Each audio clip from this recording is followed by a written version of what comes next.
आप किसी भी कंट्री में खुद एडमिशन ले सकते हैं। तो दुनिया की किसी भी कंट्री का मतलब है कि ऑस्ट्रेलिया, जापान से लेके पूरा यूरोप, एशिया, अमेरिका, कनाडा, आप किसी भी यूनिवर्सिटी में, और उसका लिंक है। अस्सलाम वालेकुम व्यूअर्स, कैसे हैं आप सब लोग? ठीक ठाक हैं। मैं आपका host Mubeen Chattha from the channel life living and travelling. Let's come to the point. जो थंबनेल में मैंने आपसे शेयर किया कि आप दुनिया की किसी भी यूनिवर्सिटी में जो है वो एडमिशन ले सकते हैं, तो उसकी डिटेल गाइडलाइन है, ठीक है। तो उसके 3 इंपॉर्टेंट की फीचर्स हैं, वो मैं आपसे शेयर करता हूँ, और अगर आप इनको फॉलो करते हैं तो इंशाल्लाह आपका जो है वो ज़रूर एडमिशन होगा।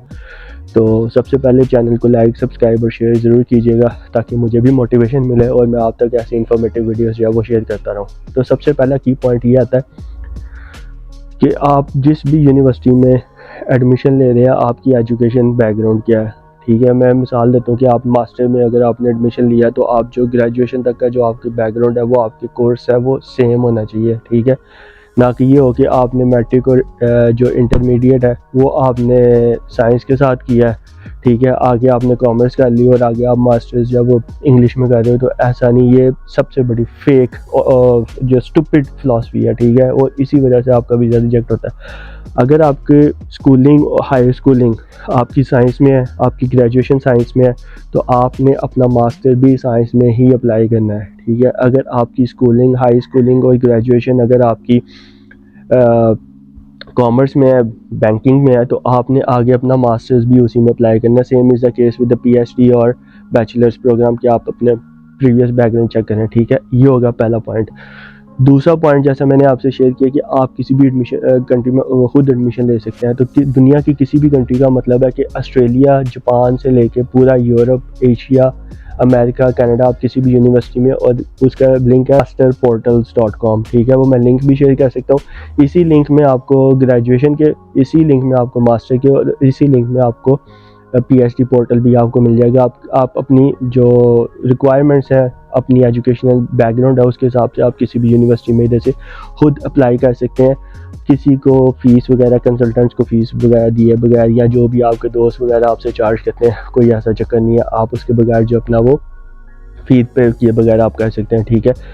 लास्ट थिंग आती है आपकी बैंक स्टेटमेंट, ठीक है। बैंक स्टेटमेंट पे एक बड़ी डिटेल्ड वीडियो है, क्योंकि वो टॉपिक ऐसा नहीं है कि वो 1 सेकंड में आपको शेयर किया जाए। वो 5 से 10 मिनट का टॉपिक है, प्रॉपर टॉपिक है। अगर आप उस तरह से अपनी बैंक स्टेटमेंट शेयर करते हैं तो इंशाल्लाह आपका जो है वो वीज़ा ज़रूर लगेगा, आपका वीज़ा ऑफिसर, ठीक है। बैंक स्टेटमेंट से मोटी सी बात ये करूँगा कि आपको आपके कोर्स पे डिपेंड करता है, और आपकी जो यूनिवर्सिटी है उस पर डिपेंड करता है, और आपकी कंट्री पे डिपेंड करता है कि आप कौन सी कंट्री में आपका एडमिशन, आपकी यूनिवर्सिटी में एडमिशन हुआ है। उस हिसाब से आप अपनी बैंक स्टेटमेंट को जो है वो डिज़ाइन करेंगे, और इंशाल्लाह जिस तरह से मैं आपके साथ शेयर करूँगा इंशाल्लाह अपकमिंग वीडियो में कि आप ऐसे बैंक स्टेटमेंट बनाएं, तो आई होप कि आपका जो है वो वीज़ा ऑफिसर उसकी बैंक स्टेटमेंट की वजह से आपका वीज़ा रिजेक्ट नहीं करेगा। लास्ट पॉइंट ये आता है जी कि आपने यूनिवर्सिटी जो है वो क्या नाम है अपना, आइल्स और विदाउट आइल्स की बात है। तो जो मैं आपके साथ पोर्टल शेयर करूँगा, मैं उस पोर्टल पे जो यूनिवर्सिटीज़ हैं वो ही यूनिवर्सिटी की रिक्वायरमेंट है, ठीक है। मिसाल के तौर पे आप किसी एक यूनिवर्सिटी में एडमिशन ले रहे हैं और इसमें अगर आपको आइल्स की ज़रूरत नहीं है तो आप आइल्स नहीं करें, ठीक है। अगर यूनिवर्सिटी आपको आइल्स रिक्वायर कर दी है तो आप अपना जो है वो आइल्स करेंगे, ठीक है। अगर आपको आइल्स नहीं तो वो यूनिवर्सिटी आपसे पूछती है कि आप अपनी यूनिवर्सिटी या कॉलेज से जिधर भी आपकी प्रीवियस एजुकेशन है उधर से आप अपना एक इंग्लिश प्रोफिशिएंसी लेटर जो है वो मैं भिजवा दें। वो आपको जो है वो इजीली जो है वो आप भिजवाएंगे तो आपको जो है वो कोई प्रॉब्लम नहीं, आइल्स की ज़रूरत ही नहीं पड़ती, ठीक है। तो इसका भी ये भी टॉपिक क्लियर हो गया।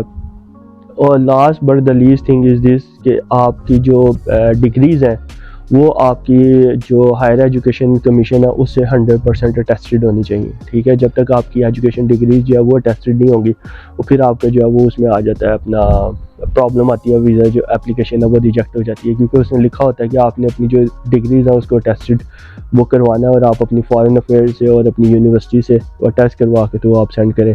तो आई होप कि आपको वीडियो जो है वो पसंद आई होगी। नेक्स्ट वीडियो में मैं आपसे इंशाल्लाह ज़रूर बैंक स्टेटमेंट के हवाले से भी बात करूँगा, और वीज़ा प्रोसेस करने का प्रॉपर डिटेल भी शेयर करूँगा कि आप कैसे अपना वीज़ा जो है वो प्रोसेस कर सकते हैं, और क्या क्या क्वेश्चन आंसर आ सकते हैं उसमें, ठीक है।